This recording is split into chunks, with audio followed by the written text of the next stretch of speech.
ભાજપ ઉમેદવાર અરવિંદ લાડાણીએ મોટો આરોપ લગાવ્યો છે। તેઓએ કહ્યું છે કે જવાહર ચાવડાના દીકરાએ પક્ષ વિરોધી પ્રવૃત્તિ કરી છે। પક્ષ વિરોધી પ્રવૃત્તિ કર્યાની પાટીલને તેઓએ ફરિયાદ પણ કરી છે। 4 મેના રોજ બેઠક બોલાવવામાં આવી છે કાર્યકર્તાઓની અને પક્ષ વિરોધી મતદાન કરવા માટે તેઓએ બેઠક બોલાવી હોવાનો આરોપ તેમના દીકરા પર લગાવવામાં આવ્યો છે। તો જવાહર ચાવડાના દીકરા પર અરવિંદ લાડાણીએ લગાવ્યો છે ખૂબ જ મોટો આરોપ। એક તરફ જ્યાં ચૂંટણી પત્યા બાદ ભાજપમાં ભડકાની શક્યતાઓ લાગી રહી છે। આજે સવારે નારણ કાછડિયાનું પણ એક નિવેદન સામે આવ્યું, તે પણ ભડકાવનારું હતું। આ અંગે વધુ માહિતી સંવાદદાતા અશોક બારોટ આપી રહ્યા છે।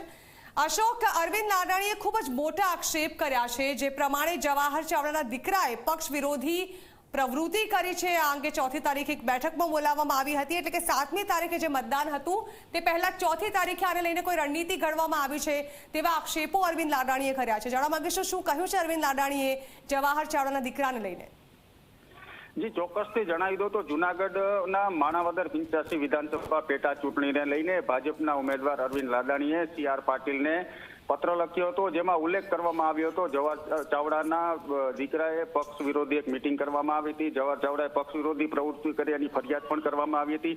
4 મેના રોજ કાર્યકર્તાઓ દ્વારા ભાજપના ઉમેદવાર વિરુદ્ધ બેઠક કરવામાં આવી હતી। આને લઈને CR પાટીલને પત્ર લખ્યો હતો। જી બિલકુલ, આભાર અશોક। તો અરવિંદ લાડાણીનો હવે રોષ સામે આવ્યો છે। ચૂંટણી પત્યા બાદ 4મી તારીખે 4 મે એક બેઠક બોલાવવામાં આવી જવાહર ચાવડાના પુત્ર દ્વારા અને તેમાં પક્ષ વિરોધી પ્રવૃત્તિ કરવામાં આવી તેવા આક્ષેપો હાલ તો અરવિંદ લાડાણીએ લગાવ્યા છે, પરંતુ ભાજપ તરફથી આ અંગે કોઈ પ્રતિક્રિયા અત્યાર સુધી સામે નથી આવી। તો લાગી રહ્યું છે કે ચૂંટણી પત્યા બાદ જે વિરોધનો વંટોળ છે તે સામે આવી રહ્યો છે, કારણ કે એક બાદ એક નેતાઓ દ્વારા હવે બફાટ કરવામાં આવી રહ્યો છે।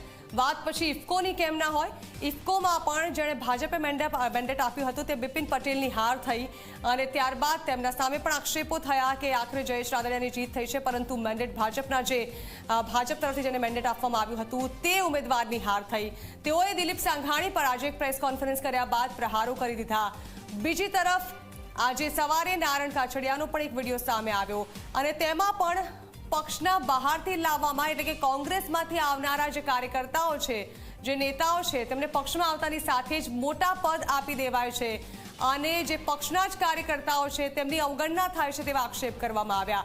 લગાતાર આજના દિવસનો આ ત્રીજો આરોપ અરવિંદ લાડાણી દ્વારા લગાવવામાં આવ્યો છે, જેમાં કહેવામાં આવી રહ્યું છે કે પક્ષ વિરોધી પ્રવૃત્તિ કરવામાં આવી છે, તે પણ જવાહર ચાવડાના પુત્ર દ્વારા।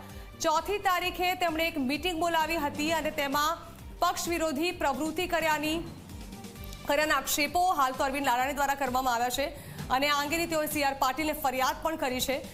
મોટાભાગે ભાજપમાં આ પ્રકારે અંદરના ડખા ખૂબ જ ઓછા સામે આવતા હોય છે, પરંતુ લાગી રહ્યું છે કે આ વખતે ચૂંટણી પણ ભાજપ માટે એક મોટો પડકાર હતો। ઉમેદવારોના નામની જાહેરાત થઈને ત્યારથી લઈને લગાતાર અત્યાર સુધી કોઈને કોઈ નાનો મોટો વિરોધ સામે આવી જ રહ્યો છે। હવે ચૂંટણી પત્યા બાદ ભાજપમાં અંદરો-અંદર ભડકો થયો હોય તેવું લાગી રહ્યું છે।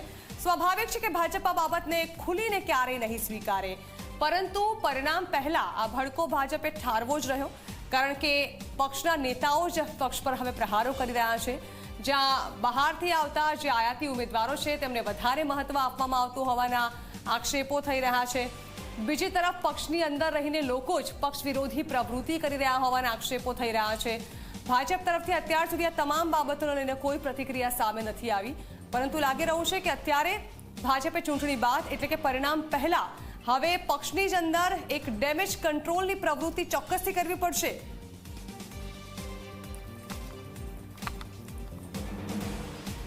બિલકુલથી ઝરણા, તો જે રીતે હવે ભાજપમાં રોષ જોવા મળી રહ્યો છે, જે રીતે હવે વિરોધના સૂર ઉઠી રહ્યા છે, તેને લઈને કોંગ્રેસે પણ આ તકને ઝડપી લીધી છે અને કોંગ્રેસના જે મનીષ દોશી છે તેમણે પણ ભાજપ પર પ્રહાર કરતા કહ્યું કે હવે ભાજપના એક બાદ એક પત્તા ખુલી રહ્યા છે। તો અમરેલીના જે ઉમેદવાર છે કોંગ્રેસના જેની ઠુમ્મર, તેમણે પણ કહ્યું કે ભાજપને હાથના કર્યા હૈયે વાગ્યા।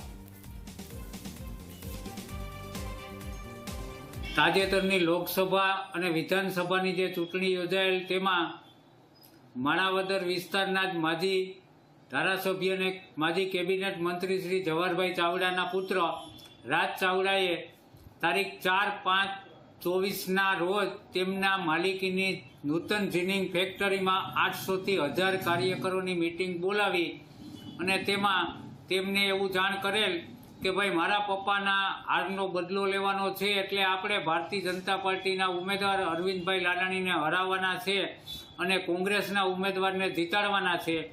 આ મિટિંગમાં જ્યારે 800થી 1000 માણસો હાજર હતા, તેમાં માણાવદર તાલુકા ભારતીય જનતા પાર્ટીના પ્રમુખ શ્રી ગોવિંદભાઈ સૌસાણી તેમજ મહામંત્રી શ્રી જગદીશભાઈ મારુ, આ ઉપરાંત જિલ્લા પંચાયત સભ્ય રીનાબેન હિતેશભાઈ મારડિયાના સસરા જીવાભાઈ મારડિયા તેમજ માણાવદર શહેર ભાજપ મહામંત્રી વિક્રમભાઈ ચાવડા હાજર રહેલ અને આ બધાએ ચૂંટણીના દિવસે પક્ષ વિરોધી પ્રવૃત્તિ કરી અને ભારતીય જનતા પાર્ટીના ઉમેદવાર તરીકે મને હરાવવાના પ્રયાસો કરેલ હતા અને આ બાબતે મેં અમારા પ્રમુખ શ્રી પાટીલ સાહેબને લેખિત જાણ કરેલ છે. હવે શહેર શતકની શરૂઆત કરીને જોઈએ તમામ મહત્વના સમાચાર ફટાફટ અંદાજ